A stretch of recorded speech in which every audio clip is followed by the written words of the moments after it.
Hello and welcome to Ward Talk, CTN's look at the political scene in Ann Arbor. I'm your host, Bonnie Gabowitz. We'll be discussing issues and solutions with the City Council members from our 5 wards on the 3rd Wednesday of each month. Joining us is Kathy Griswold from Ward 2. Welcome, Kathy. And I understand you are a new member of the council this year. Yes. And I understand also that you have been living in Ann Arbor for a while. So how long is that? Oh, okay. I've been on council for about 6 months now. I attended the University of Michigan, and then I returned to Ann Arbor 35 years ago when my husband and I built a passive solar house. So you've been here over 30 years? Yes, yes. Raised 2 children. They went through the Ann Arbor public schools. They're now 35 and 30. Wow.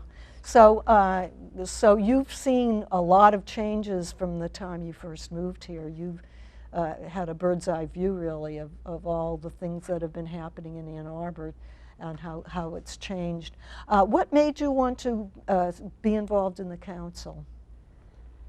Well, I had been on the school board for 4 years, and I was part of the group that wanted to address high school overcrowding, and so I was on when Skyline High School was started, and that I felt was a major success. And then I've been involved in pedestrian safety since 1995 and made some improvements, but I really felt that as a council member I could be more effective. And so that was the main impetus to get you involved in city council. It was that, and I felt that we needed, if we were going to have people run, we needed someone in every ward who was like-minded. Mm-hmm. And you're in Ward 2. Yes. Were you in Ward 2 all these years? Yes. Yes. So what has frustrated you the most in terms of your particular neighborhood and the safety? Well, I live in a great neighborhood. I live near King's School. Pedestrian safety is probably what frustrates me the most because many of our issues are easy to resolve. One is overgrown vegetation, which forces children sometimes to leave the sidewalk and have to travel in the street. Another one You're talking about individual homeowners who are not clearing their property, is that what you're saying? And it's frequently where homes back up to one of the main streets as opposed to, usually people are pretty good with property that's in their front yard. Another one is traffic enforcement around King's School. And this year, council passed a resolution to hire 2 additional police officers after many years of my colleague, Councilmember Lum, introducing that resolution, and it didn't pass. This year it did. So we'll have more enforcement to address speeding and people parking in the middle of crosswalks and just dangerous behavior. So and what else is happening in Ward 2? I understand there's been some ongoing construction and some changes in traffic diversion. So what's happening with that? Oh, okay. The Toll brothers have 2 very large developments. Those are builders, correct? Yes, yeah. On North Nixon Road, and that with another development that I believe is just outside the city limits north of there will add about 1,000 households that will be traveling down Nixon Road. And has the construction already begun? Oh yes, yes. Some of the units are actually finished. So we've had significant growth, and it hasn't been managed as well as I would prefer because we've had to deal with some wetland issues as well as runoff onto adjoining property. Now, was this something that was anticipated or was it a surprise? Well, I believe it was in the master plan, but I don't know that it was at this density level. So what, and you mentioned that there was some traffic diversion or trying to slow down traffic. What's happening with that? Well, Nixon Road, we know that Nixon Road doesn't have the capacity for all these new households. And really, we should have addressed reconstructing Nixon Road prior to the development. Now we're playing catch up. So nothing changed when the building was started? That's correct. There is a traffic circle now at Huron Parkway and Nixon Road, but that was a couple years ago and was planned. One of my concerns is we're now looking at doing some road reconfigurations on 3 roads that run parallel with Nixon. And those were in the non-motorized transportation plan from 2013, which predates this large development. My preference would be that we wait until the construction is completed on Nixon Road before we work on reconfiguring any of the other streets that are going to be used to detour the traffic. And how is that a better approach? Well, if we take lanes of traffic out now because the traffic volume justifies it, and then we start work on Nixon Road and we're doubling or even tripling the amount of traffic on those roads, they're going to be major choke points. So what looks in the future in terms of changing it? Is it a done deal? It's not a done deal.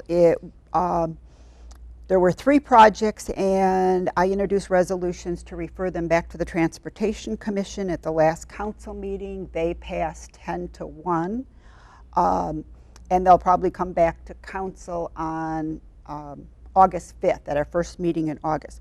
In addition to the concern about the Nixon Road construction, the 3 projects had extensive public feedback.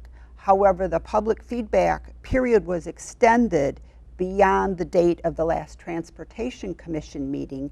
So when the projects were presented to the Transportation Commission, they didn't have any of the public feedback. And so I'm asking that it go back and be reconsidered. And that's really well, that makes sense. It makes sense. I mean, we need to honor our constituents. If we ask them to give their time to fill out a survey or come to an open house and learn about the project, we really need to take that into consideration. And I used to be in management, and one of the rules is the people closest to the problem usually understand it best. And this is definitely the case because on one street, someone mentioned, well, we always have taxis sort of waiting on one side of the street, and then all of the buses that serve King's School Elementary School, they wait on the street until it's time to go on school property. So a street that looks like it has an extra lane maybe doesn't if you take that into consideration. So looks like that's not going to be a quick solution at this point, that you just have to work it out over time. Yeah, I think we need to be strategic and we need to listen to our constituents. And I've always been impressed with Ann Arbor residents being very vocal and definitely contacting the council members and saying what their concerns are. So do you get a lot of feedback from them? I get a lot of feedback and I solicit a lot of feedback. I just think it's critical. And one example is at Glacier Hills, the retirement community. They have over 600 employees. Wow. Yes, which is huge, coming and going in addition to their residents. And the detached condos that are on the grounds, the meadows, those people have just a tremendous amount of knowledge about our community over the decades and knowledge about how traffic flows in that area. So I've been very, very impressed with the people from Glacier Hills. Okay, and moving on to all of Ann Arbor, I know you're involved with the pedestrian safety. You're on the special commission for that? The Transportation Commission. So what can you tell us about the rest of what's going on in the city? Because I know the pedestrian safety has been a long-time issue, and there have been, I've noticed more and more now, there are more obvious crosswalks with the signs lights that flash. Okay, yeah. So is that still ongoing, putting in more of those? Yes, it is, and those are rectangular rapid flashing beacons, so they're pedestrian activated, and they're at mid-block crosswalks. One of my concerns when we passed the local ordinance, the crosswalk ordinance 8-9 years ago, is that we changed the language to be more pedestrian friendly, but we didn't improve our infrastructure. Mm-hmm. We had a 10-year moratorium on streetlights, so we were building crosswalks in the dark. And we're now addressing that. We're making a lot of progress, getting those streetlights lit, and also with the mobile application A2 Fix It, citizens can report streetlight outages. So that has improved. But in terms of the language, it's unique. No other community has language like it. Other communities have passed crosswalk ordinances that are slightly different. So I've been working on a state law because Michigan's the only state without language in their Michigan Vehicle Code regarding like mid-block crosswalks, uncontrolled crosswalks. Well, when we come back from our break, I want to pursue this a little bit more to make sure we filled in a few more cracks of pieces of information. Okay. We want to hear from you, so please email us questions to ctn@a2gov.org or tweet us at #CTN in Arbor. We're taking a break now, and we'll be coming back with more from Ward 2.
In Ann Arbor, we stop for pedestrians at crosswalks.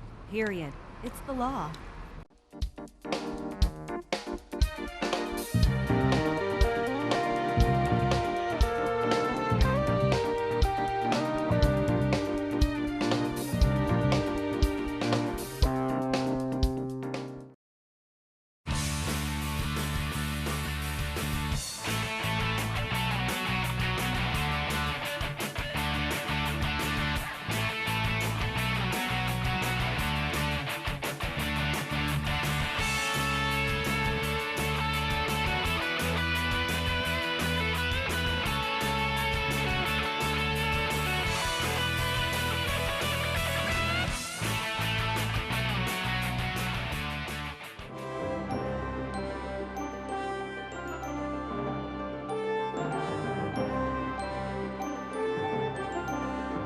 Hi, I'm Bonnie Gabowitz, and this is Ward Talk, and we are talking with Councilmember Kathy Griswold from Ward 2. Councilmember, we were just talking about the pedestrian safety, and I know there's a bill that just came down the pike. You were in Lansing yesterday, I believe, and there's something that has come out of that, so tell us about that. I've been working on this for almost 6 years now, and yesterday I was a guest on the House floor with Representative Ronnie Peterson, and we were able to get 32 co-sponsors in about 2 hours, and then we went down and we filed the bill. And what does the bill do for us? The bill provides a uniform crosswalk law for Michigan. Michigan's the only state that doesn't have such a law. The only state in the whole country? In the whole country. Really? I think it's North Dakota has somewhat of an unusual law, but our law will be very similar to Illinois. And it will say stop for a pedestrian within the crosswalk, and it will also put in the state law that if a vehicle is stopped to allow a pedestrian to cross at a crosswalk, another vehicle may not pass that vehicle, which is very, very dangerous. Well, it sounds to me that's clearing up the confusion that people have in Ann Arbor when someone simply steps by the crosswalk and drivers don't know, should I stop, shouldn't I stop, and there's some confusion with the way the law is written now. So does this have to pass through another entity, or will this come into effect on a certain day? It still has to be voted on by the House and the Senate and then signed by the governor. But this is language that the Michigan Department of Transportation has already approved. And so it sounds like there's a positive future for that. Oh, I'm very optimistic, yes. And what's the time frame when anticipated? I mean, are we talking 6 months down the road? It might be 6 months. I would like it to be less, but I'm not sure. And there is more information about this in the latest Ann Arbor Observer, as well as statistics that show that traffic crashes have increased in Ann Arbor. And we can debate whether it's due to the crosswalk ordinance, but we really want to aggressively implement Vision Zero and cut our pedestrian crash rate. Great. Okay, and there were a couple of other issues that I wanted to cover if we have time. One big issue that has been on everyone's mind is the water quality, and the city is working on that. So where are we at now with monitoring it and trying to make it better? Okay. Our water treatment facility has been upgraded. We're addressing PFAS, which is a very complex issue. Something that's a little easier to address, in my opinion, is the 1,4-dioxane plume. It's still going to take decades, even if we have an aggressive cleanup, a pump and treat process. But we can define what needs to be done, and we have the technology to do that. And I want to thank Congresswoman Debbie Dingell, because she had a joint meeting with the elected officials from the county, the city, and the 2 townships on June 6th, and we're committed to getting together again on September 12th. And making a decision about whether we want to move forward with an EPA Superfund site designation. This has been a topic of discussion for several years now, whether to get EPA involved. Right. So what was causing the back and forth, maybe not? What was the holdup on that? Do you know? Honestly, I cannot understand why we wouldn't want to move forward with the Superfund site designation. The state law only requires containment of the pollution, and we haven't been doing a good job of containing it. And what happens is every time the plume grows, we just redraw the prohibition lines. And it becomes even a bigger, more expensive problem. Yes, exactly. And with federal law, we have to clean up the pollution. And so we can argue about whether it's going to be drinking water quality, pristine, what that really means. But Danaher, who's responsible for this pollution, is a multi-billion-dollar international company.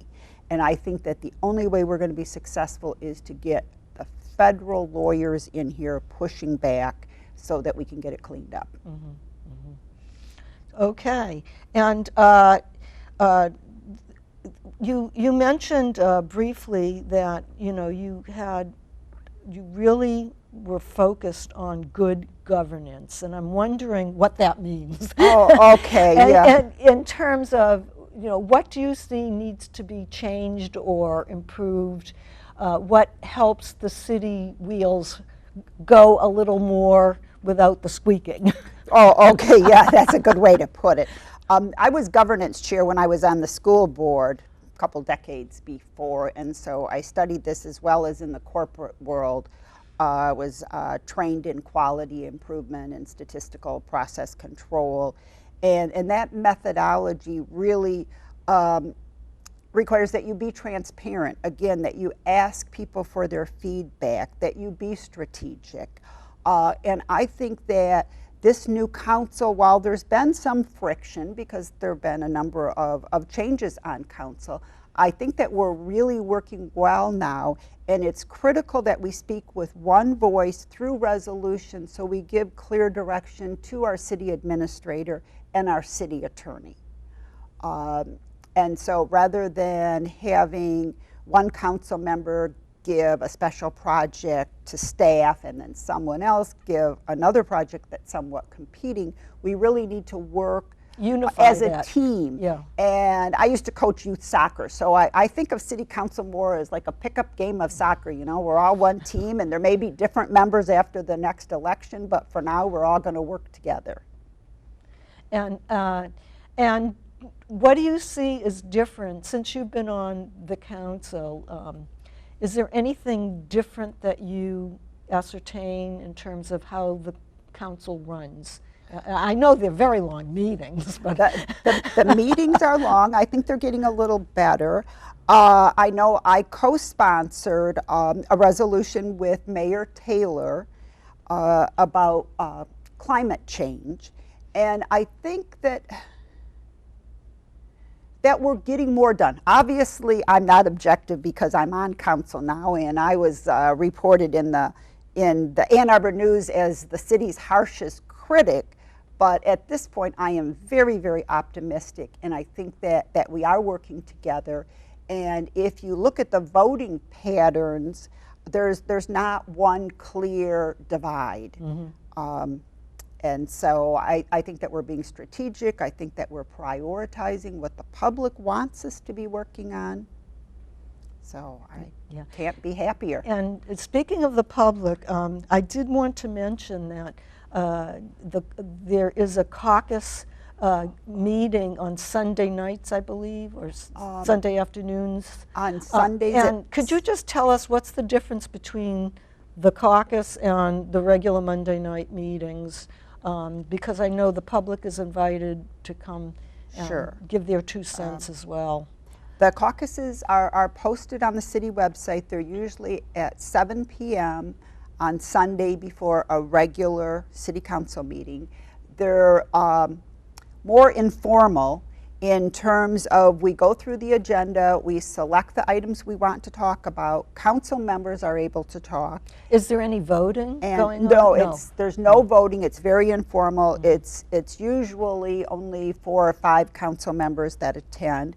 And it's not mandatory, and it's really if a council member is going to get something out of it, they should come. Otherwise, we're all very busy. So it's more of an informational exchange and members of the audience are able to ask questions as we go through. So members of the audience don't have to speak at a formal public comment period at the beginning or the end of the meeting. And what I've found is frequently council members will have a question and someone in the audience will have the answer for us. So that I really appreciate. Can questions be put to this particular meeting through email, or does the person have to actually be present?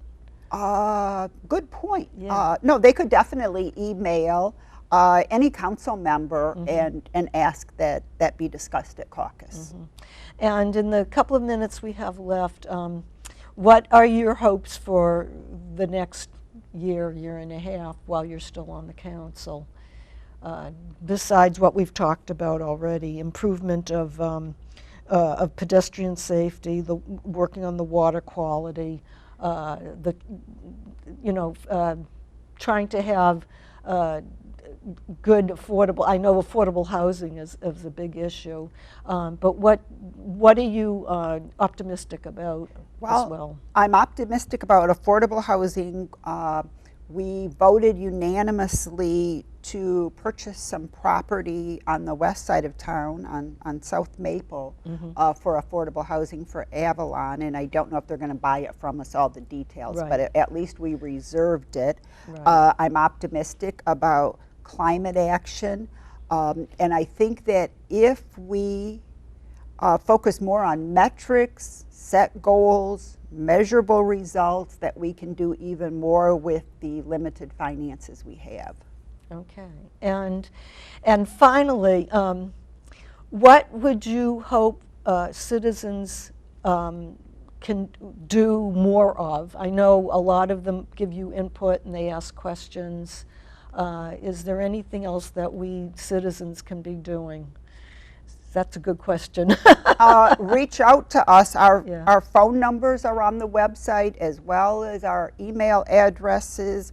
And one of the things that I'd like to see is to be more responsive to our constituents, and some of that requires that we, again, as council members, be more disciplined, so we give clear direction and set priorities for our staff. Right. And I'm just going to put a plug in for watching the meetings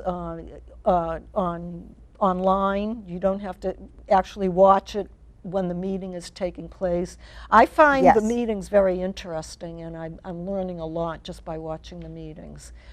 Okay, good. And our caucus is on the internet, on YouTube somewhere as well. Right. Well, it's been a pleasure having Thank you. and I wish you luck. Thanks. Remember to join us for a new episode every third Wednesday of the month. We want to hear from you, so please email us at ctn@a2gov.org. Attention, Ward Talk. You can also follow CTN and ask questions on Twitter at twitter.com/CTN in Arbor. We'll make sure to include your questions. For Ward Talk, I'm Bonnie Gabowitz. Until next month.